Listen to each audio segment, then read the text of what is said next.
La nuestra es una colección de dos personas, aquí está Mauricio Torres y yo, quien la empezamos y la creamos. A ver, tal vez ya hemos visto muchas presentaciones de diferentes panelistas, nosotros somos los pequeños de los que estamos acá, empezamos una colección hace unos 7, 8 años, empezamos acercándonos al arte como se acercan muchas personas inicialmente, y qué reflejaban de las personas que había detrás, y empezamos a darle un énfasis específico a la colección. Empezamos a ver, esta es la primera obra moderna que compramos, es una obra de una artista colombiana de performance. Empezamos a meternos hacia un elemento completamente diferente. María José Arjona es un proyecto, ahora les cuento un poco cómo empezamos a irnos hacia una visión más pública, pero empezamos a ver que lo que queríamos era cuerpo y espacio, era la definición de qué era lo que estábamos buscando, la lectura que nos daba las obras que habíamos conseguido a ese momento y cómo realmente ese lenguaje o esa búsqueda específica nos permitía armar un hilo conductor. Seguimos el proceso y vimos que realmente son un poco de piezas. Voy a pasar más a este proceso, donde empezamos a ver que lo que nos interesaba era la colección de lo inmaterial, era apoyar el artista para la construcción y creación de piezas, y que nuestra función como coleccionistas era más, de alguna manera, manejar o mantener un legado durante un periodo de tiempo que se debía transmitir a otros. Y decidimos que los proyectos era la línea que debíamos seguir como coleccionistas y que debíamos compartir la colección de alguna manera. Nos acercamos siendo pequeños coleccionistas en nuestro país, en un mundo donde las grandes colecciones estaban basadas en el modernismo. Nos acercamos a la institución de arte más importante del país y propusimos, a manera de locos de alguna manera, entregarles nuestra colección y crear un modelo de itinerancia donde el arte contemporáneo pudiera verse a través de un país rural y pudiera tener acceso las diferentes personas. Cuando sale este proyecto empezamos a ensamblar y amarrar la colección, a mirar qué huecos tenía, qué huecos no tenía, cómo la podíamos apoyar de diferentes maneras, y creamos una visión con dos artistas con los cuales habíamos venido trabajando hacía un año, y eran María José Arjona, a quien habíamos apoyado en esa parte que muchas veces los artistas de países emergentes no logran desarrollar, y es la parte de financiación para poder salir fuera de su país. Cuando ya te han aceptado o en una bienal o en una residencia importante, como la función del coleccionista o como la veíamos nosotros, sin saber realmente qué obra comprábamos o qué resultado iba a haber, era empoderar que el artista pudiera crear. Entonces con ellos arrancamos y armamos esta exposición amarrando casi que dos extremos de una sala. En un lado estaba María José Arjona realizando una acción de performance, y en el otro extremo estaba Nicolás París desarrollando una serie de ejercicios de educación para transmitir un modelo de arte. Entonces, más que la creación de una colección como tal o de la acumulación de una serie de piezas, nuestro interés y nuestro trabajo ha sido por crear procesos, apoyar artistas y permitir que estos se conviertan en manera de mostrarse. Nosotros llevamos ya 3 años sin la colección, o el grueso de la colección, el cual está como les decía, en el Banco de la República de Colombia, y sigue viajando por las diferentes ciudades.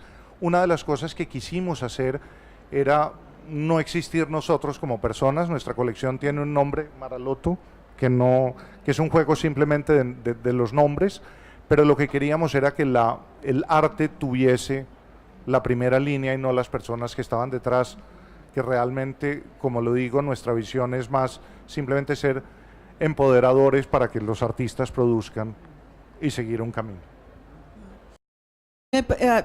Quiero hacer a cada uno unas preguntas más específicas sobre sus colecciones, y luego hacemos unas que sean transversales, ¿no? Hay una cosa que a mí me pareció muy interesante cuando Santiago Rueda y yo hicimos el año pasado o antepasado, ya perdí la noción del tiempo, la exposición de 30 años de arte contemporáneo a través de la colección del Banco de la República. Y esa exposición, ahí fue cuando yo conocí la colección Maraloto, y yo estaba recién llegada a Colombia y yo pensé que Maraloto era un banco, porque yo decía que qué deseos míos de trabajar con la colección, porque realmente hay piezas muy interesantes y realmente pienso que para mí fue de las primeras colecciones casi que exclusivamente de arte contemporáneo, y no tanto siglo XX, siglo XXI, sino una visión un poco más de nuevos lenguajes que había conocido en Colombia. Una de las cosas muy particulares de esa colección, por un lado, es que es como una especie de, lo que estabas diciendo ahorita, una parte, es parte mecenazgo, parte colección, y el hecho de que ustedes coleccionen performance, de alguna manera, ¿no? Te quería que nos hablaras un poquito de eso. A ver, cuando lo que hablábamos ahora, cuando nos empezamos a acercar al arte, inclusive montamos hasta un modelo sobre qué piezas comprar, de qué formas comprarlas, cómo desarrollarlas, y empezamos a analizarnos a nosotros mismos qué era lo que nos llevaba a algo, y empezamos a ver que el proceso entendido de alguna manera como la resultante de un performance era lo que nos gustaba. No nos emocionaba el ver cómo se creaba y cómo se llevaba a cabo una obra, mucho más que el elemento tangible de la posesión del resultado, por decirlo de alguna manera. Y tal vez, yo creo que todas las colecciones tenemos algún momento o algún elemento que nos cambian y nos forman. En nuestro caso, teníamos una amiga, una muy buena amiga, que simplemente era artista, y ya, y en algún momento cuando empezamos a acercarnos al arte, ¿Qué es María José? María José Arjona, pero cuando empezamos a acercarnos al arte y a entender lo que estaba haciendo, esta amiga se convirtió en el canal que nos permitió entender hacia dónde íbamos y qué queríamos crear, y se convirtió en un diálogo muy bonito donde nos permitió crecer, aprender y entender cómo se llegaba a la creación de una obra. Estando como amigo, estando como apoyador financiero, estando de diferentes etapas. Y eso tal vez es lo que hace que le hayamos perdido miedo a cosas como el performance, a cosas como ejercicios educativos, a coleccionar lo inmaterial. Sí, otra cosa que me interesa y me llama mucho la atención de la colección es que es una colección muy numerosa pero muy joven al mismo tiempo, entonces uno siente detrás de esa colección como realmente un estudio específico de cómo crear un cuerpo de colección en un mínimo amount of time, porque es que realmente en 5 años tener una colección, ¿cuántas piezas tiene la colección? Eso fue ¿sabes que no sé?